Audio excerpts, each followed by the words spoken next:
안녕하세요. 대나무 투자입니다. 직전 영상이 4월이더라고요. 거의 이제 5개월 됐는데, 제가 그때 이제 약속드린 게, 장이 조금, 의미 있는 시기가 되면 업데이트 해 드리겠다고 했는데, 지금쯤 한번 업데이트 하고자 영상을 찍게 되었습니다. 지난번 영상에서 제가 언급드린 게 지난 4월에 찍었는데요. 제가 그때도 언급드린 게 지난번 코로나19 저점인 작년 3월로부터 17개월이 되는 한 8월 정도 됐을 때, 8월 정도 됐을 때 변곡점이 있을 수 있다. 17개월 됐는데 딱 그 8월부터 지금 3개월째 빠지고 있습니다. 8월이 아닌가요? 7월이네요. 7월부터 이제 3개월 빠지고 있습니다. 거의 제가 예상한 시기, 그때부터 좀 빠지고 있는데, 이 하락 파동이 어느 정도까지 이어질 수 있는지에 대해서 조금 세부적으로 한번 분석을 해 보도록 하겠습니다. 일단 일봉으로 한번 가보도록 하겠습니다. 일단 이번 파동의 고점은 6월 25일 3316포인트 여기서부터 이제 시작이 되고 있는데요. 일단 파동을 한번 그려보면은 6월 25일부터 지난 8월 언제죠? 8월 20일 날 장중 3049포인트까지 빠진 게 약 40일 정도 됩니다. 이거를 다시 한번 파동을 쪼개보면은 대략 요 정도 26일 정도 빠지고요. 일목 기본 수치만큼 빠지고 5일 정도 반등 나왔다가 다시 11일 정도 빠진 요 정도 사이클이라 볼 수 있고, 그 다음에 접점 찍고 9일 정도가 올랐고요. 그 다음에 다시 8일 정도 이제 하락 파동이 진행되고 있는 중입니다. 이게 사실 이 타이밍이 그 장을 보는 뷰가 여기를 저점으로 잡을지 아니면 다른 더 빠진 데가 저점이 잡을지에 따라서 장이 좀 달라질 것 같은데요. 이 보시면은 지금 예를 들어서 장 자체가 지난 8월 20일 날이 저점이다라고 본다면 사실 하락 파동은 이렇게 ABC 파동으로 이미 진행이 됐을 수도 있습니다. 제가 한번 펜으로 써보면요. 보시면 여기가 이제 A 파동으로 요만큼이 빠지는 거고요. 그 다음에 B 파동, 그 다음에 이게 C 파동입니다. 그래서 여기가 저점이 될 수 있죠. 그러면 상승하는 와중에 조정이라고 볼 수 있고요. 이렇게 진행이 될 수 있습니다. 이게 이제 시나리오 1번인데요. 이거 굉장히 이제 좋은 시나리오라고 볼 수 있고요. 이게 아닐 경우에 어떻게 되는지 한번 그려보면요. 이게 아니면 어떤 식으로 진행이 될 수 있느냐 라고 보면 제 생각에는 다시 한번 지우고요. 이렇게 진행이 될 수 있습니다. 아까 제가 ABC로 이어졌다는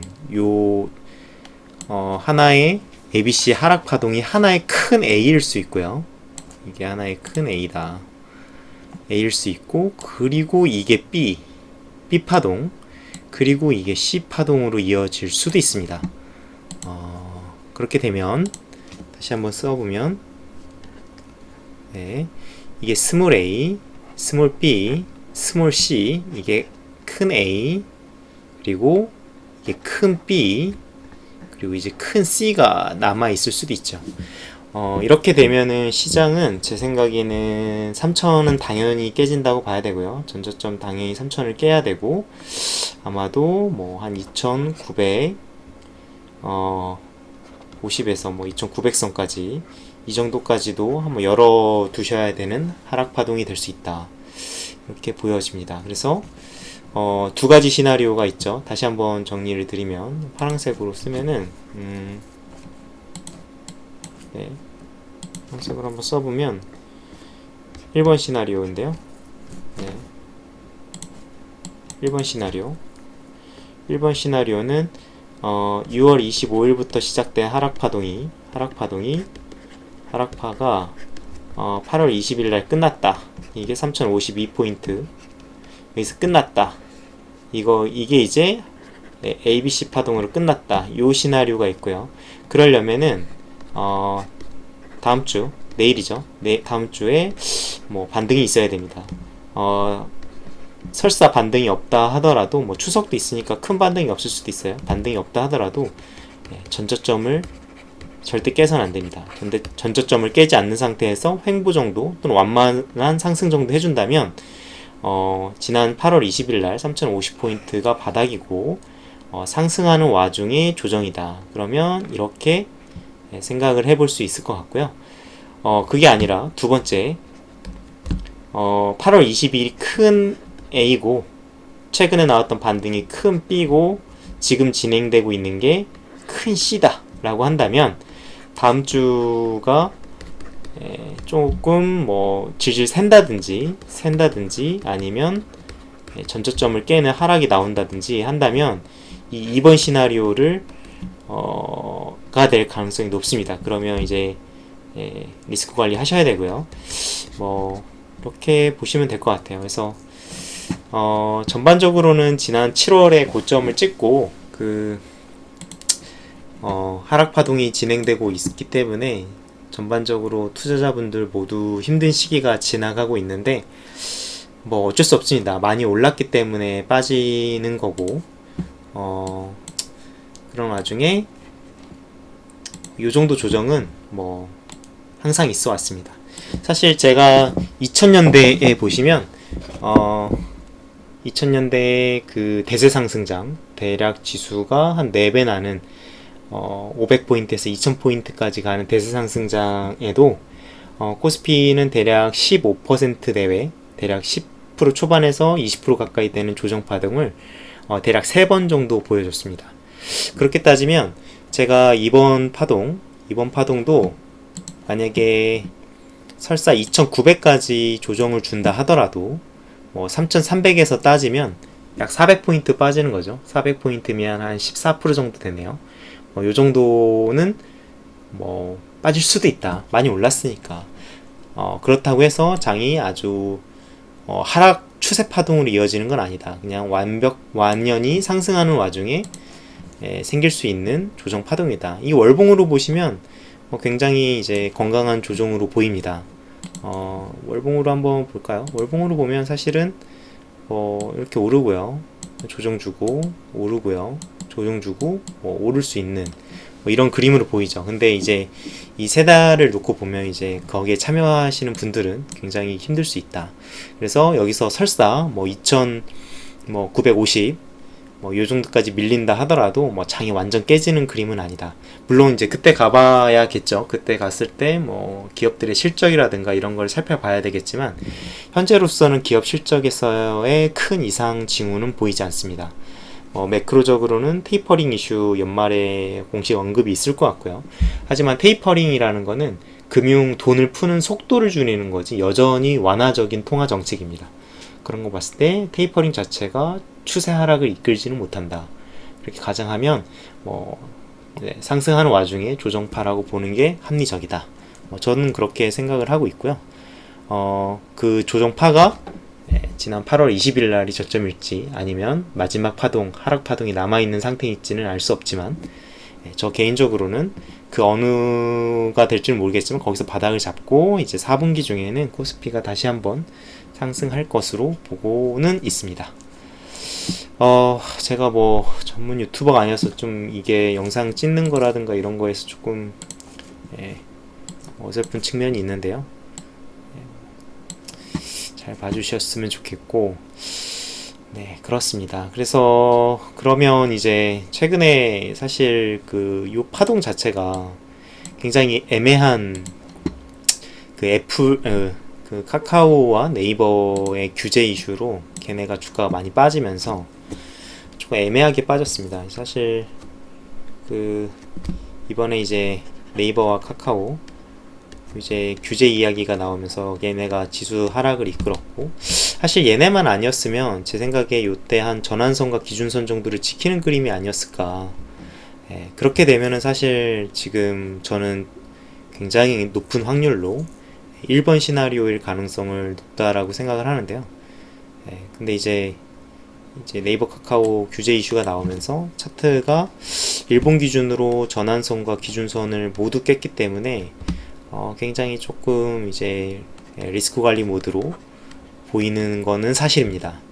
그래서 다음 주 중에 뭐 조금 횡보하다가 좀 이렇게 올라줬으면 하는 바람을 가지고 있는데, 다음 주 굉장히 중요한 한 주가 될 것 같습니다. 중요한 한 주가 될 것 같고, 얘네만 아니었으면 사실 이렇게까지 밀릴 것 같지 않은데, 어쨌든 뭐 이런 이슈가 있고요. 그렇다고 해서 뭐 규제 요거 때문에 뭐 코스피가 완전히 다른 경로를 갈 거라고는 보이지 않기 때문에 일단은 그렇게 보고 있습니다. 그래서 1번 시나리오와 2번 시나리오가 있는데, 1번 시나리오가 맞다면 지난 저점 3052 저점이다. 2번 시나리오라면 3000을 깬다. 3000을 깨고 뭐 2900 어느 2900선 언저리에서 바닥을 잡을 것이다. 바닥을 잡고 4분기 중에는 다시 또 상승하는 흐름을 보이지 않을까 이렇게 생각을 하고 있습니다. 전반적으로 업데이트는 다 드린 것 같고, 다시 한번 월봉으로 가볼까요? 월봉으로 다시 한번 가보도록 하겠습니다. 월봉으로 가면은 제가 지난번 4월 영상에서도 말씀을 한번 드린 것 같은데, 네, 17개월 되는 17개월이 되는 7월에 한번 조심하자고 말씀을 드렸고, 그 다음에 한번 또 변곡이라고 할 수 있는 게 26개월이 되는 시기라고 했죠. 지금으로부터 8개월 후입니다. 8개월 후니까 언젠가요? 10, 11, 12. 네, 4달 남았으니까 내년 4월 정도 됩니다. 내년 4월 정도 됐을 때, 잠시만요. 네, 다시 한번 써볼게요. 네, 여기죠. 22년 4월입니다. 요 정도 됐을 때 한번 또 변곡이 있을 수 있으니까 굉장히 유심히 봐야 된다 이렇게 생각이 됩니다. 뭐 전환선도 있고 하니까 여기서 반등 나와서 이렇게 올라간다면 22년 4월에 한번 다시 굉장히 시장을 유의 깊게 지켜보셨으면 좋겠습니다.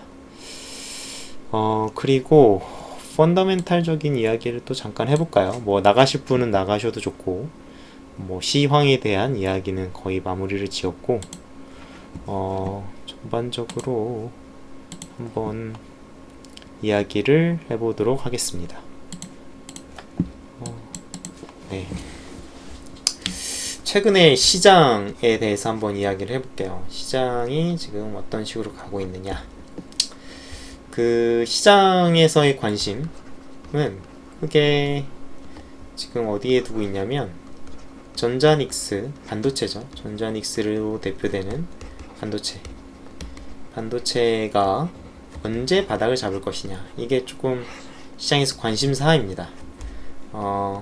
얘가 지금 올해 기준으로 21년 기준으로 PBR, Price Book to Ratio라고 하는데, 이게 거의 1배 근접을 했습니다. 1배 근접을 해서 이 정도면 거의 바닥이었거든요, 경험적으로. 네, 그래서 거의 바닥권 아니냐, 뭐 이런 좀 의견들이 있고요. 그렇다면 지수도 반등이 나올 수 있겠죠. 두 번째 관심사항은 미국의 테이퍼링이 언제 시작하느냐. 대략적으로 지금 컨센은 11월인 것 같아요. 11월인 것 같은데, 뭐 이건 기정사실로 받아들이시면 될 것 같습니다. 시작한다. 하지만 다시 또 생각해야 될 거는, 요거는 긴축은 아니다. 긴축은 아니고 완화적인 거를 덜 완화적으로 하는 정책이다. 네, 이 정도 보시면 될 것 같고, 또 시장에서 또 관심 있는 게 최근에 뭐 다양하죠. 뭐 LG화학 뭐 IPO 이슈, 그 다음에 최근에 네이버 카카오 규제로 인해서 뭐 카카오페이 네, 10월 상장이 예정돼 있는 뭐 IPO 뭐 이 정도가 또 관심 사항일 것 같아요. 얘는 이제 GM과의 화재, 배터리 화재 리콜이 아직 금액이 정해지지 않은 것 같은데 이게 조금 이슈가 해결이 돼야 될 것 같고, 카카오페이 IPO는 뭐 글쎄요, 뭐 규제로 인해서 IPO를 막지는 못할 것 같은데 좀 이건 지켜봐야 될 것 같고, 이 정도가 시장에서 최근에 관심 있게 보고 있는 사항입니다. 저 개인적으로는 뭐 거의 바닥권에 근접했다라고 보고 있고요. 테이퍼링도 이야기를 했지만 이건 긴축은 아니다. 긴축은 아니고 긴축을 하기 위한 뭐 레디 작업이다. 여전히 완화적이다. 돈 푼다. 이렇게 보면 될 것 같고, LG와 카카오페이 IPO권도 뭐 이거 조금 연기될 가능성이 있지만 카카오페이는 뭐 제때 하지 않겠는가, 뭐 어느 정도 예상은 이렇게 하고 있습니다. 뭐 이 정도 보시면 될 것 같고요. 이제 곧 3월, 이제 그 3월이 아니라 이제 곧 3Q 이제 실적 시즌이 오는데요. 실적 시즌. 이제 추석 지나면 이제 10월 초가 되기 때문에 전자를 중심으로, 전자를 시작으로 이제 실적 발표를 할 거고요. 전반적으로 3분기를 돌아보시면 시장도 안 좋았지만, 코스피 주식시장도 안 좋았지만 그거에 대한 반대급부로 환율 시장, 환율 시장이 더 안 좋았어요. 환율 시장도 안 좋다는 건 이제 환율이 굉장히 높게 형성이 됐다는 얘기죠. 그러다 보니까 2분기 대비 3분기 환율이 되게 높았습니다. 높았다. YY도 당연히 YY는 도 높았을 겁니다. 작년에 뭐 2분기는 환율이 엄청 높았고요. 굉장히 빠른 속도로 낮아졌으니까 어쨌든 이제 2분기 대비 3분기가 중요한데 높아졌기 때문에 실적은 특히나 이제 수출 기업들은 전 잘 나올 것 같아요. 뭐 전자, 닉스, 그다음에 자동차 기업들, 그다음에 뭐 이런 애들은 뭐 좋았을 거다. 물론 화학이나 뭐 이런 것들은 워낙에 지금 시황이 급변하고 있어서 조금 지켜봐야 되겠지만, 전자닉스, 물론 자동차도 이제 자동차용 반도체 때문에 이제 생산이 원활하지 않았습니다. 그것 때문에 좀 지켜보긴 해야겠지만 하여튼 예상보단 좋을 거다. 자동차도, 전자닉스도 예상보단 좋을 거다. 그래서 어쨌든 수출 기업들은 실적이 나쁘지 않을 것 같습니다. 그렇게 되면 뭐 기회일 수 있어요. 누군가는 팔아서 시장은 빠지지만 그로 인해서 환율은 오르고요. 요거로 인해서 다시 또 파급되는 게 실적이 개선이 되고요. 실적이 개선이 되고 또 이게 또 주가 상승으로 이어질 수도 있죠. 이렇게 보시면 될 것 같습니다. 이상 마치도록 하고요. 추석 잘 보내시고 뭐 최근 이어지고 있는 하락장 잘 대응하시기를 바랍니다. 마치도록 하겠습니다.